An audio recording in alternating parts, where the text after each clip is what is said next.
Hi everyone, welcome back to SJ's classes. This is the second work that I am about to discuss as part of the paper Introduction to Literary Studies Part 1. In my earlier video, I discussed Swapna Gopinath's article, What is Literature? Today, we will start discussing the second chapter of Mario Klarer's work, An Introduction to Literary Studies. As I said in my previous session, these two works are intended to give you an introduction to the world of literature as well as the two genres that you will be focusing on in this particular semester. The two genres being poetry and drama. Swapna Gopinath's work, What is Literature, was more or less like an introduction to the world of literature. And this work, Mario Klarer's An Introduction to Literary Studies, will introduce to you the world of poetry as well as drama. We will discuss the first or a few pages that have been prescribed for you for study by the University of Kerala. So we'll discuss a few pages in this particular session. So before we move into the details of the text, I would like to give you an introduction to the uh, author as well as the work. So let's move into the presentation. Mario Klarer is an associate professor of English and American Studies at the University of Innsbruck, Austria. So this is Mario Klarer. He is the author that we are about to discuss today. And as I said earlier, the work that we are going to discuss is his book, An Introduction to Literary Studies. Rather, we'll be discussing a part of his second chapter. So this particular work, which is titled An Introduction to Literary Studies, it provides a beginner of English literary studies with an accessible and comprehensive survey of literature. So this is what this particular work does.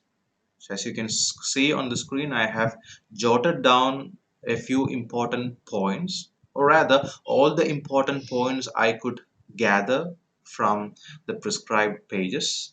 So these important points, are what is going to give you an accessible and comprehensive survey of literature. Now, this work is a concise and accessible discussion of central issues in the study of literary text, such as definition of key terms like what is literature, what is a text, what is a genre, what are genres of fiction, poetry, drama, and film, the various periods in classification of literature, theoretical approaches to text, the use of secondary resources, guidelines for writing research essays, etc. So all these are what is discussed in this particular book. So I just wanted to give you an introduction to the author as well as his work. So basically understand this is something like a guide that will actually help a beginner of English literary studies. Now you are into your first semester and you have been just introduced to the world of literature. So it's important that you have a base, and this is what I have been trying to build in my earlier sessions. This is the third video that I'm actually doing with regard to this paper. If you have seen the other two videos, you might have understood why I stated that I was trying to introduce you to the world of literature. The first video was basically an introduction to the paper as well as to the world of literature. Then we gradually moved into Swapna Gopinath's What is Literature. It was more or less like a sneak peek into the actual world of literature, the reality that we confront. And finally, when you come to Mario Clara, um, the work, it becomes a sneak peek into the world of poetry as well as drama. So let's start discussing the work. So Mario Clara begins this particular episode or this particular extract by stating that poetry is one of the oldest genres in literary history. So that is how important poetry is. See, what you learn when you begin learning literature or when you go down the history of literature, what you find that earlier, everything was written in the form of poetry. Let it be Sophocles' drama, let it be Shakespeare's plays. Now, all these incorporate poetical verses or poetical lines into it. So initially, what we had was probably poetry.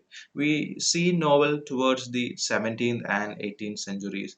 We see essay towards 13th and 14th centuries. So such developments happened later on. It's poetry that we come across when we go down to the deepest history that we know with regard to literature. So poetry is one of the oldest genres in literary history. Its earliest examples go back to ancient Greek literature. In spite of this long tradition, it is harder to define than any other genre. So what Clara is trying to point out is the difficulty that you will confront when you try to define poetry. See, we face this difficulty, when we try to define literature. That is what Swapna Gopinath helped us to do. But even she stated that it's difficult to arrive or to converge at a possible universal definition of literature. So Clara too says that it's very difficult. It might be the oldest form of literature, but it's difficult to define this particular genre. So you might have come across definitions like poetry is a spontaneous overflow of powerful feelings, which was done by William Wordsworth, T.S. Eliot, yet another popular literary figure. He defined poetry as the turning loose of emotion. It's not it's an escape from emotions. So what you find is that Wordsworth stating that poetry is spontaneous overflow of powerful emotions, and later on T.S. Eliot stating that it's actually an escape from emotion. Matthew Arnold, if you can quote Matthew Arnold, what he stated is that was that poetry is a criticism of life. So you might have come across various definitions with respect to poetry, but Clara points out that even though it has a long tradition, it is harder to define than any other genre. Poetry is closely related to the term lyric, which derives etymologically from the Greek musical instrument lyra, which means lyre or harp. These are all musical instruments. So this is actually the root of the word poetry, and it points to an origin in the sphere of music. So how did poetry begin? How did poetry evolve? From what did poetry evolve? It's probably from the sphere of music. That is why Clara points out the words like lyra or harp. The term poetry, however, goes back to the Greek word poio, which means to make or to produce. So, the term poetry it comes from the word poio, which means it's a Greek word, and the meaning of the word is to make or to produce. And this indicates that the poet is a person who makes verse, who creates verse. So that is the understanding that we can converge it. When you trace the roots of the word poetry, it comes from the Greek word poio, and poio in Greek means to create or to make. So a poet is a person who basically creates verse or makes verse. Most traditional attempts to define poetry juxtapose poetry with prose. So this is what has been happening of late. We are trying to juxtapose. Juxtapose means to place side by side, to see two things as something which has a lot of similar or things in common. So most traditional attempts to define poetry juxtapose poetry with prose. The majority of these definitions are limited to characteristics such as words. What is verse? A line of metrical text. That is what you call as a verse. So the majority of those definitions are limited to characteristics such as verse, rhyme, and meter. So verse, as I said earlier, is a line of metrical text. Rhyme, you have come across this concept earlier. You might have found out the rhyme scheme of a particular poem. So you know what basically a rhyme is. It's the correspondence in the sounds of two or more lines. And meter is the basic rhythmic structure of a line within a work of poetry. So these are the things that traditionally which were found to distinguish poetry from prose. These criteria, however, cannot be applied to modern prose or poetry or experimental poetry. So this is what Klarer is trying to point out. So we began with the hardship that you confront when you try to define poetry. Now, earlier or traditionally, we used things like meter, rhyme, and verse to distinguish poetry from prose. But Clara points out that when it comes to experimental poetry, when it comes to prose poetry, so you can hardly, make a difference between prose and poem.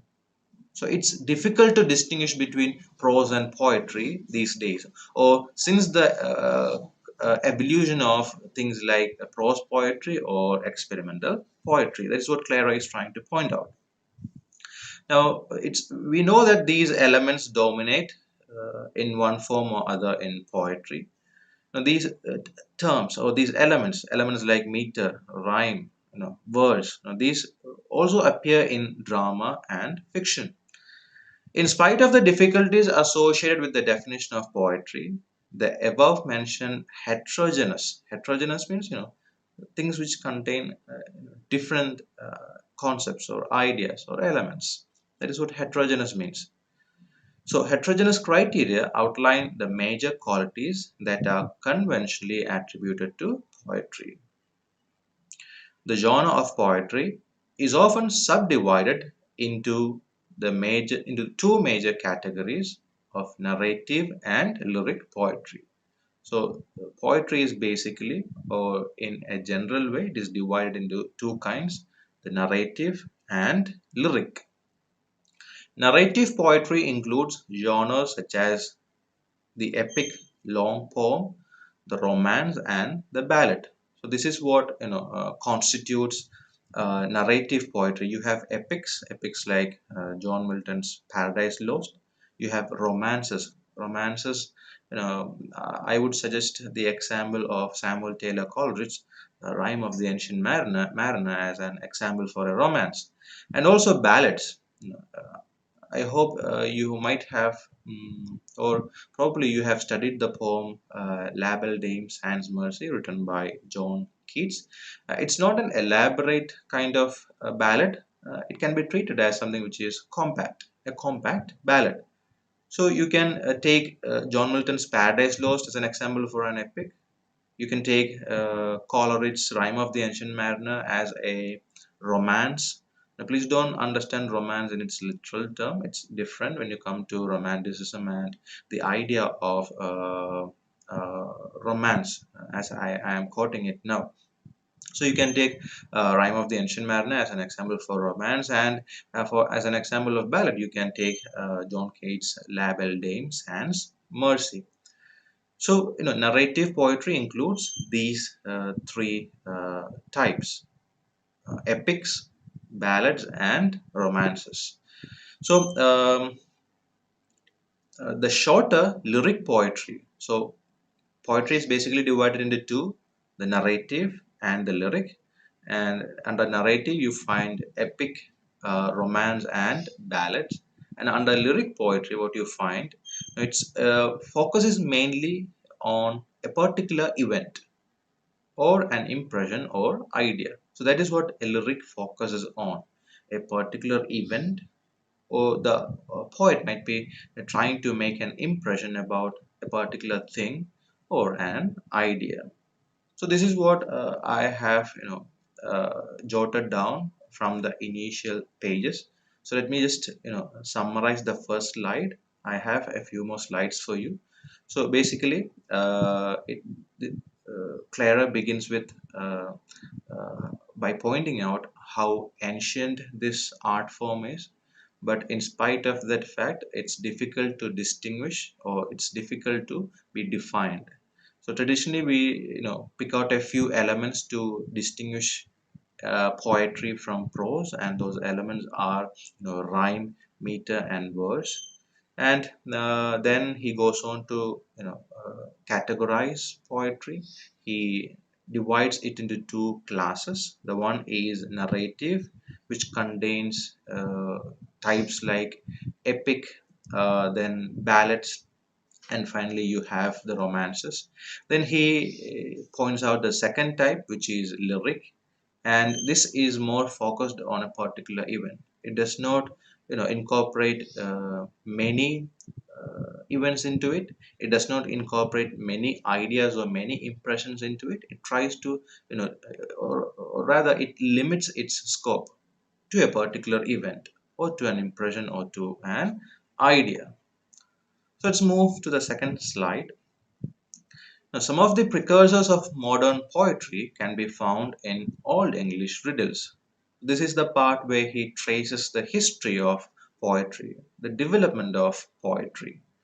So, some of the precursors of modern poetry can be found in Old English riddles. What is a riddle? It's something like a puzzle that can be solved.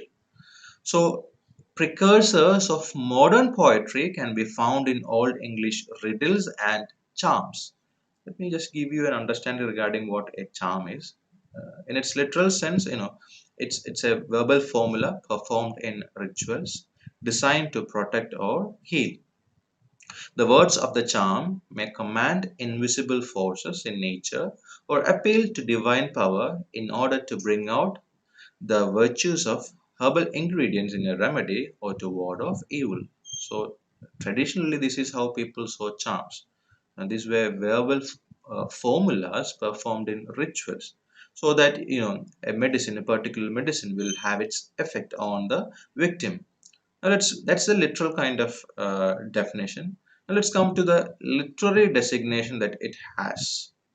So, Old English charms refer to a group of semi-poetic texts found in 9th to 11th century Anglo-Saxon manuscripts, and identified by early 20th century scholars as incantations performed for magical effect. So these are verse lines that you find in Anglo-Saxon manuscripts, and these existed in between 9th and 11th centuries, and these were recently discovered by modern scholars, and these charms were actually used to, or it was performed for magical effects. So even literature has incorporated a part of tradition that used to exist then. So that is what charms mean. So, modern poetry, or the precursors of modern poetry, the origin of modern poetry can be traced back to these riddles and charms that we had earlier. Clara quotes, an anonymous poem, an ancient charm titled "Against a Wen," which is an example to an ancient charm to actually substantiate her argument. Now, this particular poem, Against a Wen, is an Old English metrical charm, and it's also a medical text, which can be found in the British Museum. It appears to describe a remedy for ridding oneself of a wen. So against a wen is actually a charm, a verbal magic, performed to get rid of wen. So what is wen? It is an Old English term for a cyst or skin blemish, the kind of blemish that you have over your skin surface. So this particular charm, which is quoted against a wen, is as the title says, it's against a wen. It's a charm against a wen. So what you have to understand is what wen is. WEN. What wen is? It's an Old English term for a skin blemish or a cyst. The charm prescribes methods for curing the blemish and describes it as it gradually shrinks until it disappears. Mario goes on to state that these religious or magical charms form the beginning of many national literature. So it's from these charms, or it's from these riddles that many literatures have evolved. Many national literatures have evolved. So you might think that all of this happened like in a few centuries. No, it took many centuries to form or get molded into the form that we see today. The next stage. So initially, what Mario Clara points out is that initially you had riddles and charms. Then what happened was that poetry started using the medium of music, and Clara uses the Middle English anonymous poem "Cuckoo Song" as an example. The poem "Cuckoo Song" is originally titled "Summer is Ikumen in." Now, it can be translated approximately as "summer has come in" or "summer has arrived." So please understand that Clara is trying to point out the various stages through which poetry evolved. Initially, there was this, charms or riddles. It's not that all the poems or all the national literatures evolved from these charms and riddles. He's trying to point out, or he's trying to make a connection between the modern day poetry and what we had earlier, the kinds of poetry or poetical lines that we had earlier. It's only, he's trying to establish a connection. So the next stage of development, as far as poetry, the evolution of poetry is concerned, is poetry used the medium of music. And the example that Clara quotes in this particular context is "Summer is Ikumen in," also known as "Cuckoo Song." This song is written in the Wessex dialect of Middle English. Clara says that in this Middle English example, the onomatopoeia, so it's a term that you need to understand. Onomatopoeia is verbal imitation of natural sounds. When you say that a snake hiss, so you are actually referring to the sound that is made by the snake. So hiss is an onomatopoeic word. Splash, yet another example for onomatopoeic word. Bang. So words which imitate the sound, that is what, or those words are referred to as or called as onomatopoeic words. So Clara states that in this particular example, which is "Summer is Ikumen in" or "Cuckoo Song," the onomatopoeia of the cuckoo's calling is clearly audible.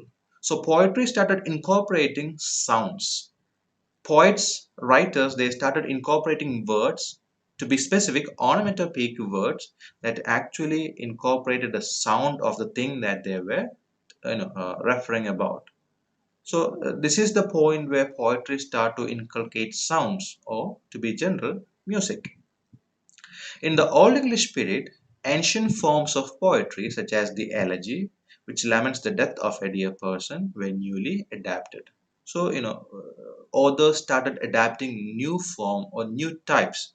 Now, elegy is one such type. Elegy, initially was a poem which laments the death of a person, but since the pre-romantic Thomas Gray started writing, especially after he wrote elegy written in a country churchyard, elegy becomes something which it became a meditation.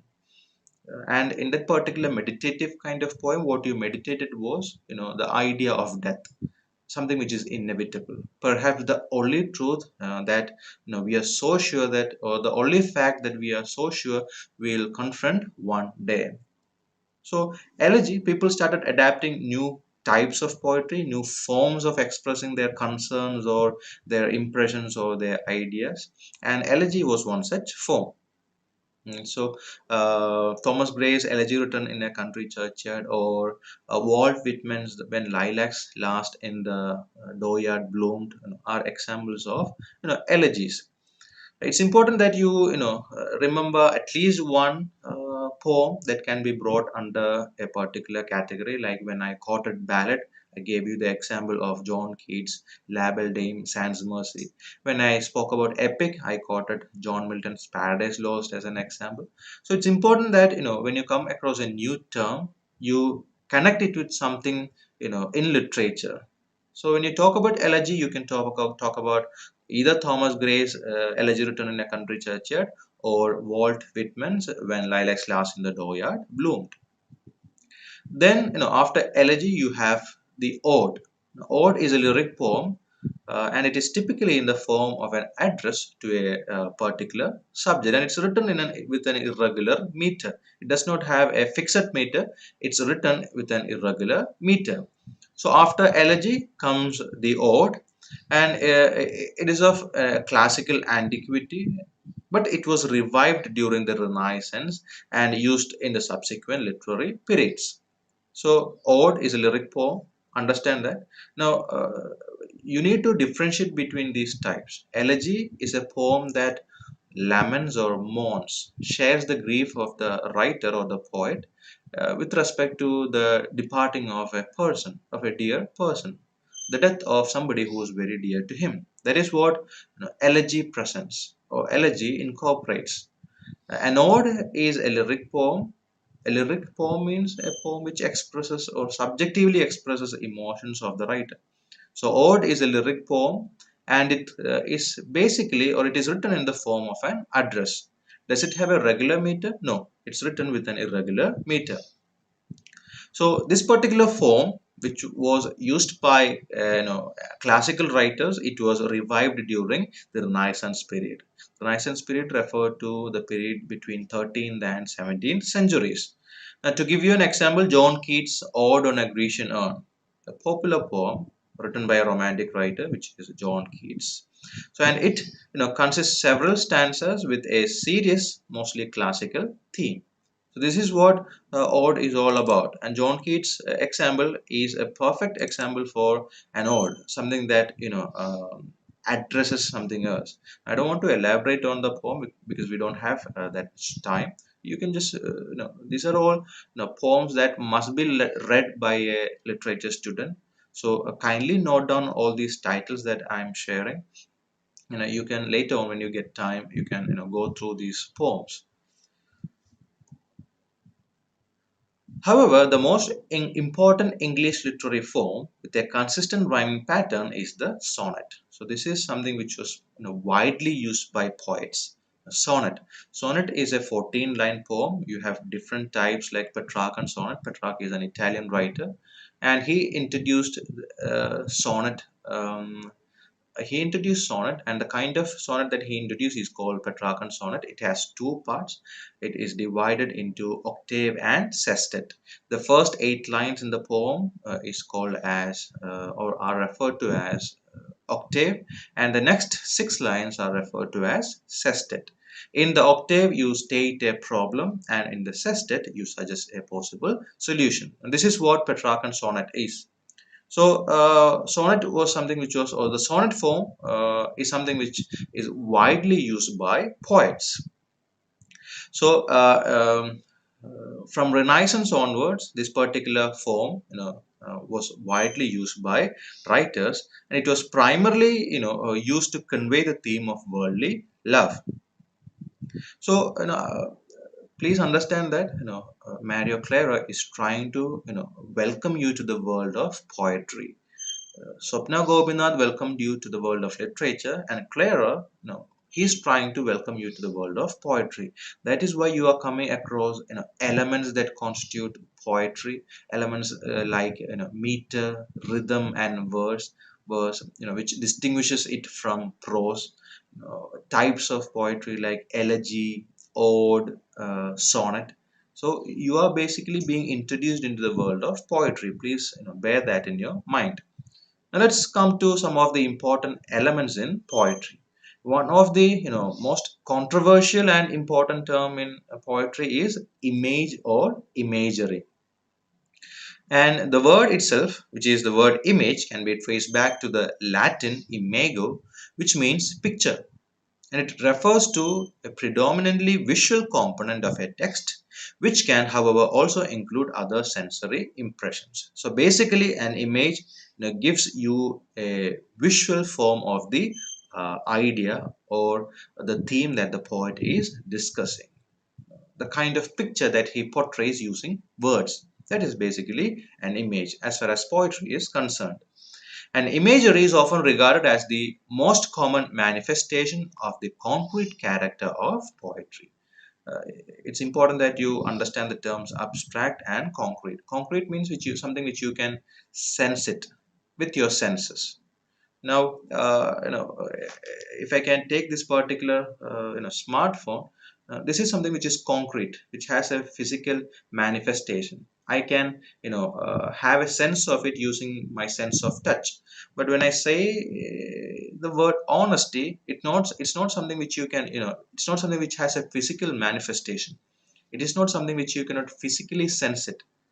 It's not something which you can sense it using your senses. That is what abstract. That is what how you define the idea of abstract. So imagery is what gives concreteness to poetry. It is what makes a concrete poetry a concrete one. Even if an abstract theme is at the center of the poem, the poet still uses a concrete imagery in order to make it more accessible. So the poet might be discussing an idea which can be called as abstract, something which you cannot directly feel it using your senses, but the poet will definitely use concrete imagery so that the entire poem does not look abstract, but rather it looks concrete. The concrete character of poetic language can be achieved on different levels. The first level is lexical, thematical level. The next is visual, and the last is rhythmic, acoustic levels. And the elements that come under lexical, thematical dimension is diction, which means choice of words, rhetorical figures, figures of speech, and also the theme. So these are what come under the lexical thematical dimension. And why are we talking about the lexical thematic dimension? Because that is how an image is established in poetry. That is how a concrete nature is ascribed to poetry or the image that is used by the poet in a particular piece of work. Now let's try to understand what this lexical thematical dimension is. Klarer states that poetry is often regarded as a medium for the expression of subjective or personal events. So it is what is experienced by the poet that is or that forms the central part of the poem. It's not that poet gives you an objective approach. Objective approach means impersonal. You keep yourself away from that particular approach. Subjective means personal. You talk about what you have seen, what you have heard, your personal experience of that particular event. That is what subjective means.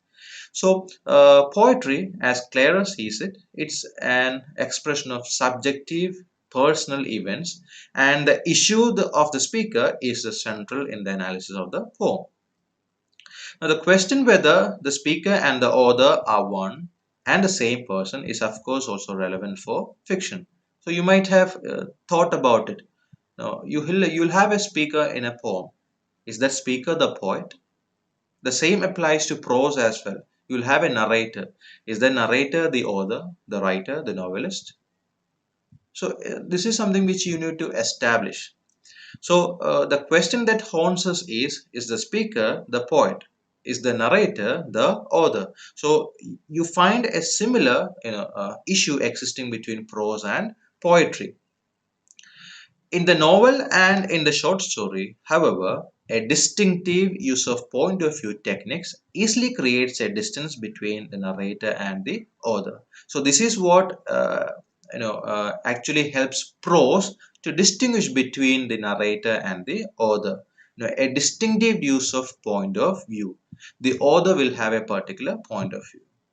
The narrator will have another point of view. So that makes the difference, or that establishes the difference between the author and the narrator. See, you will have a point of view regarding a particular event. You cannot have two points of view.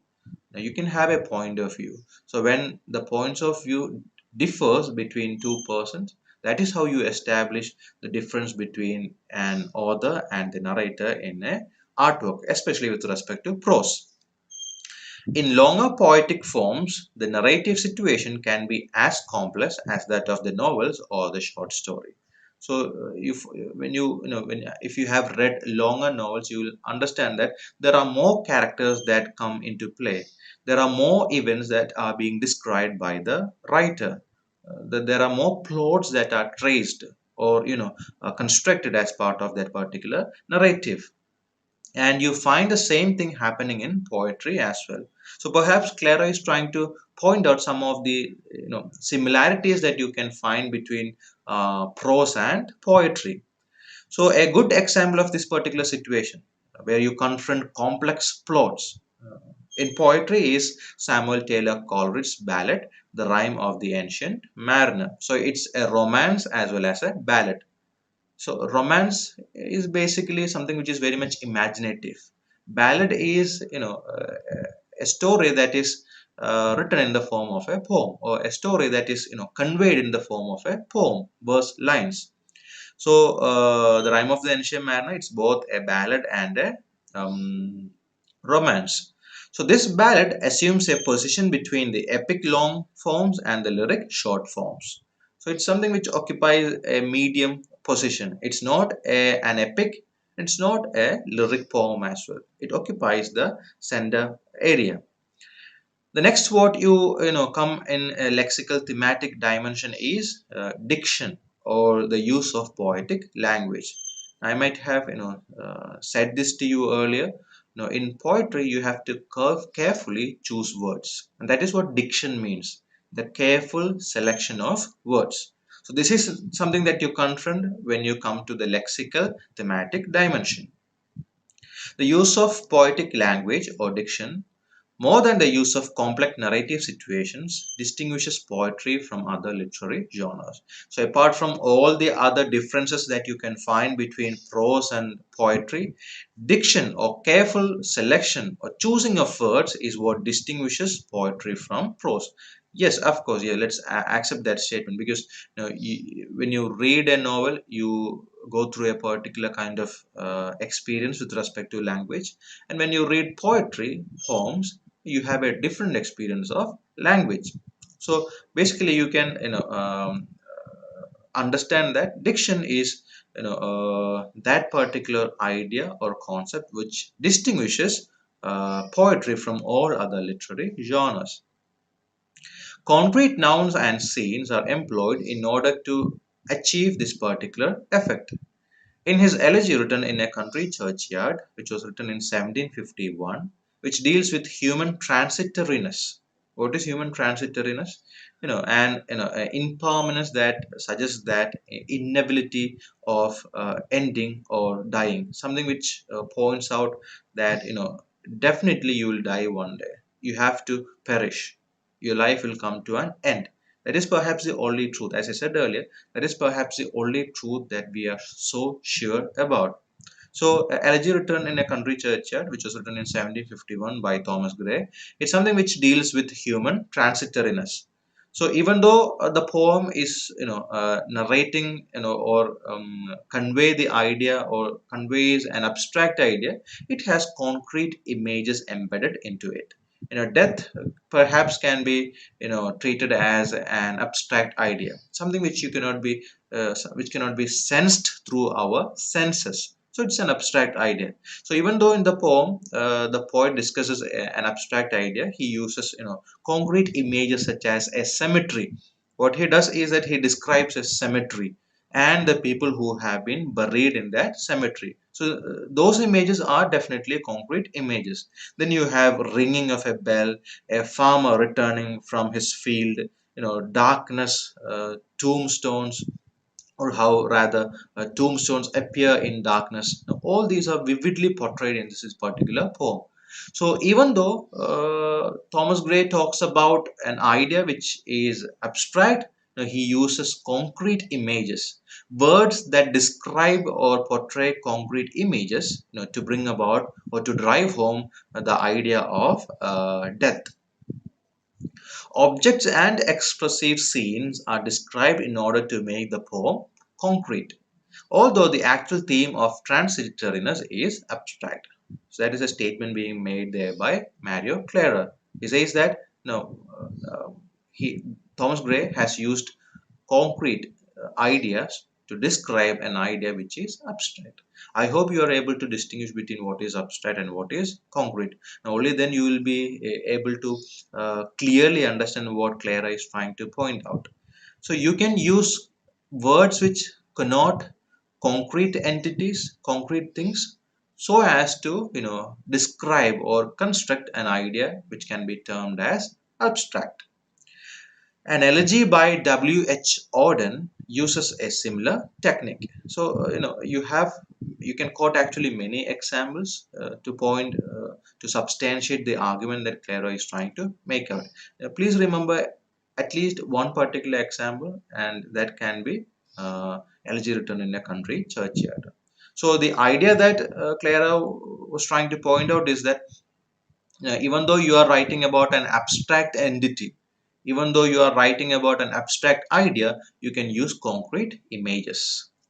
So we have a detailed description of images happening in here.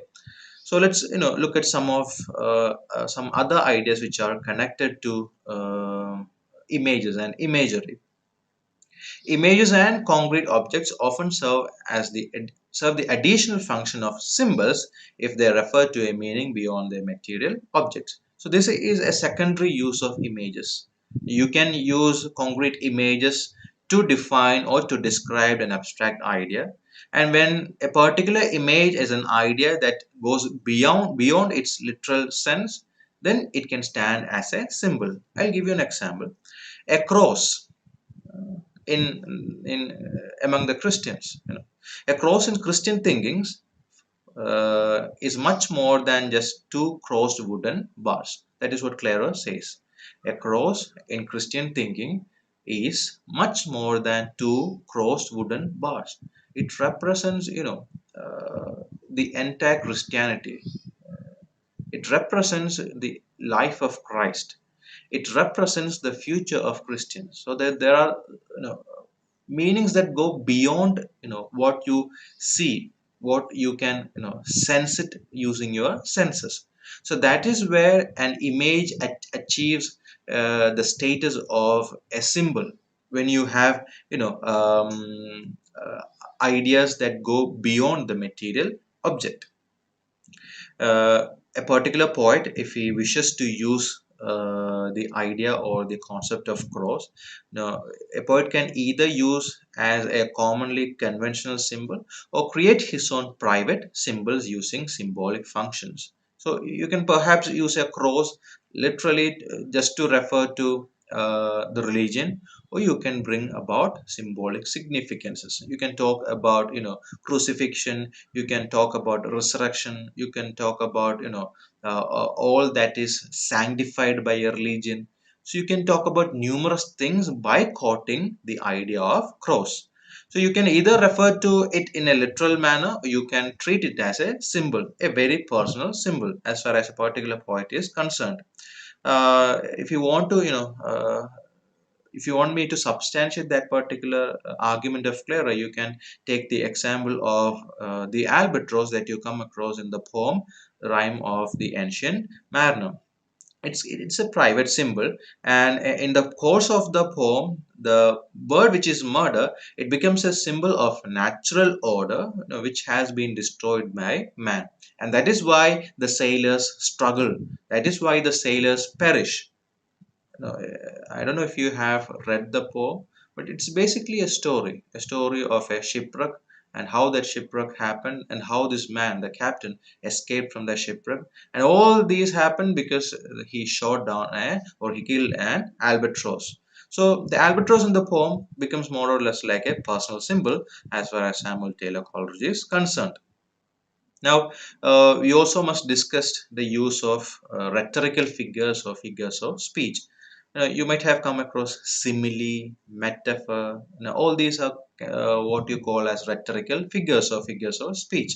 Simile, as you know, is a comparison using like or as. The example that everyone quotes to prove this particular, or to explain or define this particular idea, is the poet Robert Burns' poem A Red Rose, and in it you have, oh my love is like a red rose. So love is being compared to a rose, and Robert Burns has used the comparative word like. So when you use this particular word like, or when you use as, as, you are actually trying to establish connection between two things. And this particular process of establishing a connection using like or as is what you term as simile. Then you have this rhetorical figure called metaphor, a figure of speech called metaphor. And even metaphor is a way in which you establish connection. And what differentiates it from simile is that in metaphor you don't use like or as, and in metaphor you try to compare two dissimilar things. No, my love is a shipwreck. So you are actually comparing, or actually trying to connect your love with a shipwreck. So these two are two things, very dissimilar things. How can you connect a shipwreck, a ship that has been wrecked, to your love? This is something which only the poet can explain it to us. So that is an example for a metaphor. Now if Robert Burns in his poem A Red Red Rose, if he had stated that, or if he had written that my love is a red rose, then what he the rhetorical figure of speech he uses is metaphor. And if he wrote my love is like a red red rose, then it's an example for a simile. Now, William Blake's Auguries of Innocence, gives us yet another beautiful, example for the use of metaphor. And I'll just read out the lines. To see a world in a grain of sand, and a heaven in a wild flower, hold infinity in the palm of your hand, and eternity in an hour. I'll give you the explanation for these verse lines. Now, a grain of sand is used as a metaphor for the world. When he says to see a world in a grain of sand, the kind of figure of speech that is being employed there is metaphor. And what the poet has tried to do, what W.H. Auden, A-U-D-N, what W.H. Auden has tried to do is, he has tried to compare the world to a grain of sand. And then he compares it to a flower, and then he compares a flower to the sky, and so on. That is how the comparison goes on. He does not employ words like or as, but he just tries to establish a connection between sand and a world, flower and a sky, and so on. So you have two elements in a metaphor.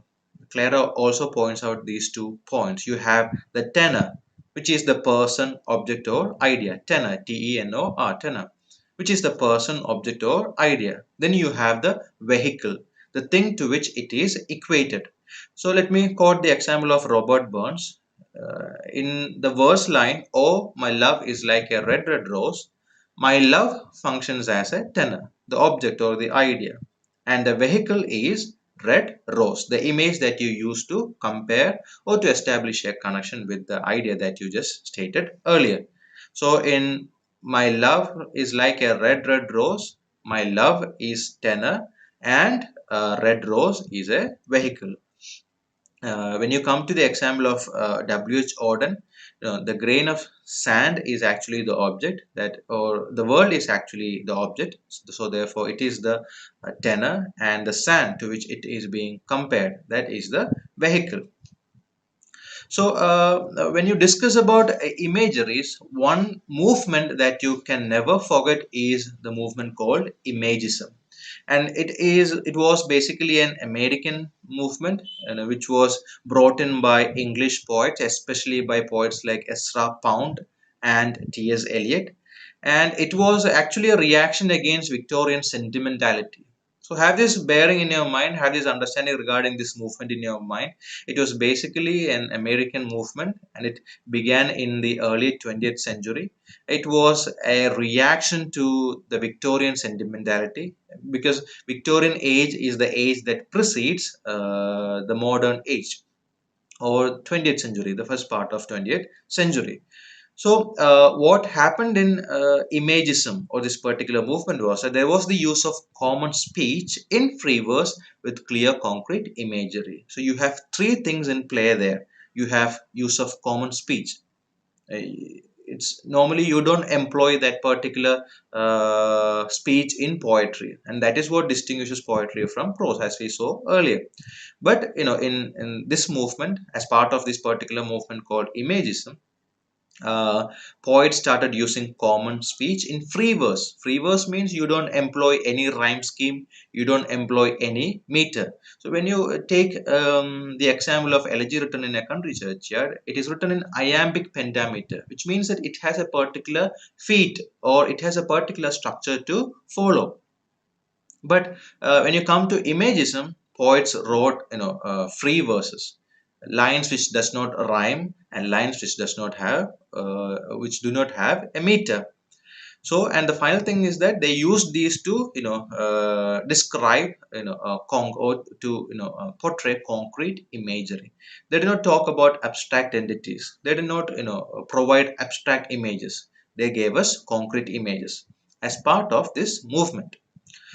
So this particular movement called Imagism, it continued this tradition of pictorial expression of poetry. So initially we had this, but not in an elaborative manner. But with the coming of the movement called Imagism, it happened in an elaborate manner. The theoretical program of this literary school, which is closely associated with the American poet Ezra Pound.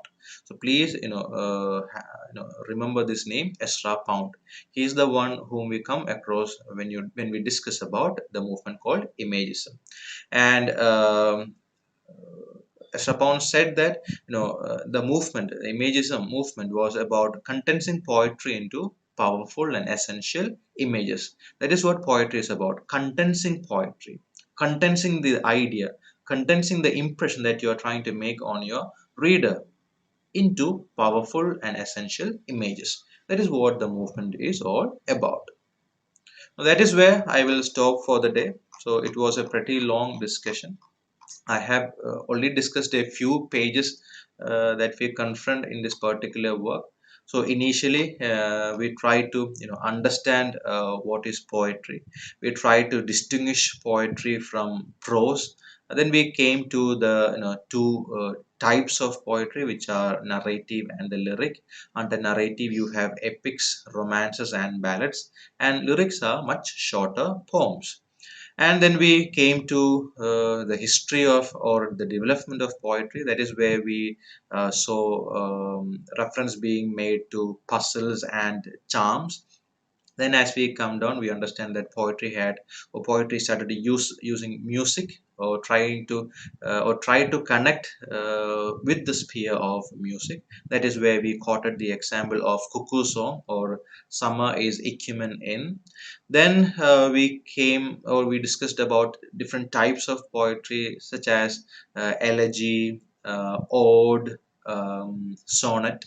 And then we came to the various elements that you come in poetry, and you can distinguish these elements under three heads. You have the lexical thematical dimension, you have the visual dimension, and you also have the rhythmic acoustic dimension.